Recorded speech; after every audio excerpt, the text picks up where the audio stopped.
Bonjour, bienvenue à C2G Discuss, une série de débats entre experts qui vise à explorer les défis soulevés par les approches de modification du climat. Je suis Mark Turner. Je m'adresse aujourd'hui à Janus Pastor, le directeur exécutif de l'initiative Carnegie pour la gouvernance du climat et qui va présenter les sujets de cette série. Bienvenue Janus à C2G Discuss. Merci. Commençons par expliquer de quoi traite dans l'ensemble cette série. Que sont les approches de modification du climat et pourquoi le monde doit-il les prendre en compte? Eh bien, dans l'ensemble, les approches de modification du climat, telles que nous la décrivons chez C2G, sont des potentielles interventions sur le climat, sur le système climatique, qui aideront à faire face à la crise climatique.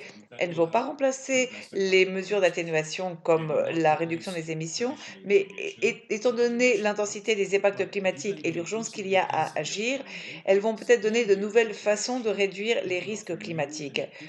Le GIEC, dans son dernier rapport, dit très clairement et ne laisse pas de doute sur le fait que la crise est très sévère et qu'il nous reste très peu de temps pour limiter donc le réchauffement à 1,5 degré. Et pour ceci, il va falloir utiliser tous les outils à notre disposition. Il n'y a pas qu'une seule solution, mais il faut encore en savoir beaucoup sur ces approches de modification du climat et il faut bien entendu faire le tour de ces défis. D'un côté, il y a des techniques pour éliminer directement des milliards de tonnes de CO2 qui sont déjà dans l'air et ensuite de les stocker de façon permanente. Donc c'est l'élimination du dioxyde de carbone et bien entendu, c'est beaucoup plus facile à dire qu'à faire. Mais il y a beaucoup d'idées pour le faire et certaines en sont au leur premier stade de gouvernance et le secteur privé ne sait pas comment les mettre à plus grande échelle d'une façon rentable et d'une façon qui peut faire face à l'urgence climatique. Il y a également un autre ensemble qui vise à refroidir la planète en reflétant le rayonnement solaire dans l'espace et c'est la modification du rayonnement solaire.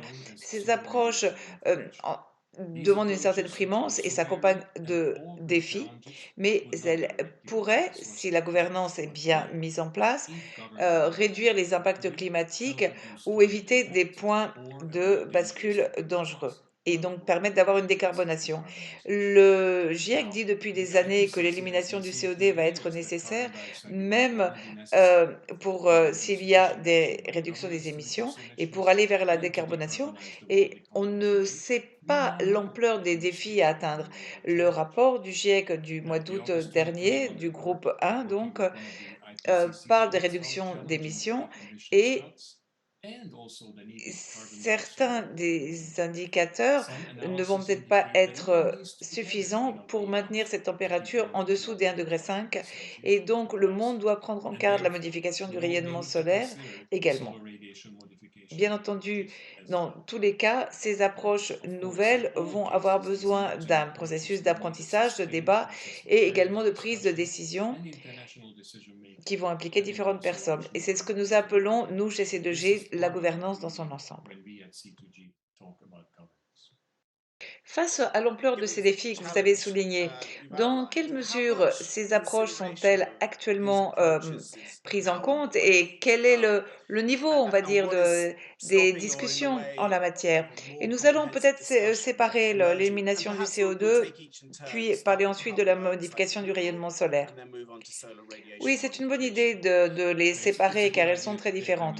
Donc pour commencer, l'élimination du CO2 à grande échelle est d'ores et déjà prise en compte. Il y a de la recherche, il y a certains déploiements commerciaux dans certaines parties du monde, mais beaucoup des défis du gouvernement doivent encore être relevés. Mais toutefois, il y a des institutions nationales et internationales qui existent et qui ont les mandats adéquats pour faire face et résoudre les défis et les opportunités en la matière. Et au niveau international, la Convention cadre des Nations Unies sur les changements climatiques, mais aussi la Convention sur la diversité biologique et le protocole de Monde sont des instances adéquates pour traiter ceci. La situation pour la modification du rayonnement solaire est très différente. Pour commencer, c'est encore un concept théorique et il y a très très peu de recherches en la matière. Et et on ne sait pas encore quels en sont les risques, les bénéfices et en termes et les défis de gouvernance.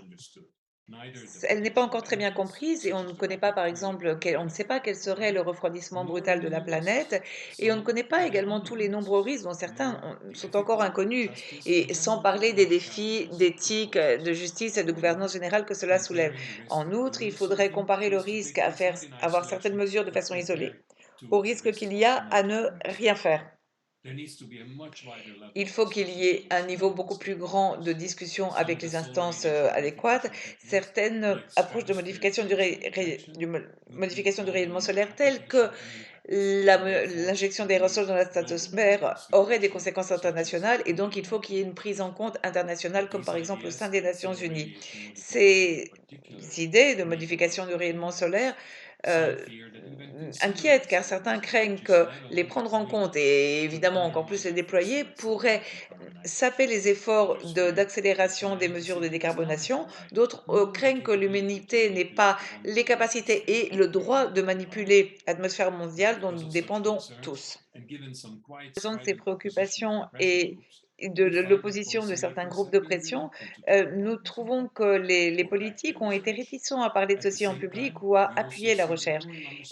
Parallèlement à cela, on voit une compréhension de plus en plus grande sur le fait qu'atteindre les objectifs climatiques va être très difficile et que les conséquences de ne pas les atteindre vont être extrêmement graves.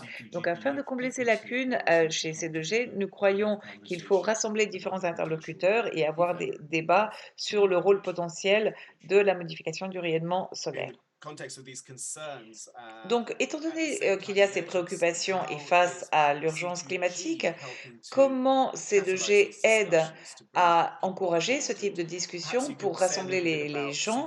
Et pourriez-vous nous en dire plus sur les priorités de C2G pour les 2 ou 3 ans à venir? C'est fixé pour mission de contribuer au développement de cadres de gouvernance pour l'élimination du CO2 et la modification du rayonnement solaire. Nous le faisons en encourageant et en rassemblant des acteurs, et surtout intergouvernementaux, mais également des acteurs non étatiques. Et nous faisons en somme qu'ils comprennent mieux quels sont les risques et les défis potentiels de tout ceci. Et donc, on explique tout d'abord aux politiques ce que sont ces idées, quels types de défis sont en jeu. On ne discute pas des processus en tant que tels, mais nous visons à faciliter la compréhension de la société et ceci devrait permettre aux politiques d'incorporer tout ceci dans leur agenda. Et sur cette base, les gouvernements peuvent décider d'utiliser ou pas ces techniques. Et de notre parti, nous ne savons pas exactement à quoi devrait ressembler la gouvernance, mais nous pensons que la gouvernance doit être le plus inclusive possible et donc les Nations Unies sont bien entendu un lieu important pour que ces conversations aient lieu et pour faciliter la compréhension et l'apprentissage de ceci. Nous ne prenons aucune de ces approches, mais nous disons que ces idées existent, qu'elles sont importantes et elles ont besoin de gouvernance. Dans le passé, nous avons travaillé sur l'élimination du CO2 et sur la modification du rayonnement solaire, mais comme de plus en plus d'acteurs s'engagent sur le premier volet, nous avons décidé de nous axer sur le deuxième volet, la modification du rayonnement solaire. Donc nos priorités stratégiques pour les 2 ans à venir sont d'encourager ceci dans l'Assemblée générale des Nations Unies sur la modification du rayonnement solaire qui pourrait permettre soit d'entraver, soit d'accélérer les objectifs de développement durable et en particulier pour faire face à toutes ces mesures d'atténuation. C2G Discuss et d'autres activités de C2G peuvent contribuer à impliquer des décideurs politiques dans ce domaine. C2G Discuss, la série, aimerait que les décideurs politiques et les conseillers s'impliquent dans ces questions d'intérêt public et nous essayons d'avoir des personnes qui viennent de régions et de contextes différents et nous espérons qu'ils vont non seulement participer à ces débats, mais écouter les autres débats et qu'ainsi les décideurs politiques vont avoir le sens de la bonne perspective à avoir et vont commencer à prendre des mesures pertinentes. Donc, comment C2G peut considérer qu'elle a rempli sa mission? Eh bien, pour nous, pour C2G, sujet, notre mission, c'est de pouvoir, rendre réel ce type de discussion au niveau international et de pouvoir catalyser donc ces, débats et donc c'est à partir du moment où ceci va se matérialiser qu'on pourra, trouver que c'est, concret et lorsque l'on verra des acteurs concernés prendre des décisions très difficiles. Donc ce sera pour nous le véritablement, succès de voir les acteurs, pertinents véritablement, arriver à ceci. Eh bien, c'est une bonne clé pour notre succès. Merci beaucoup, Janus Pasteur. Je vous en prie.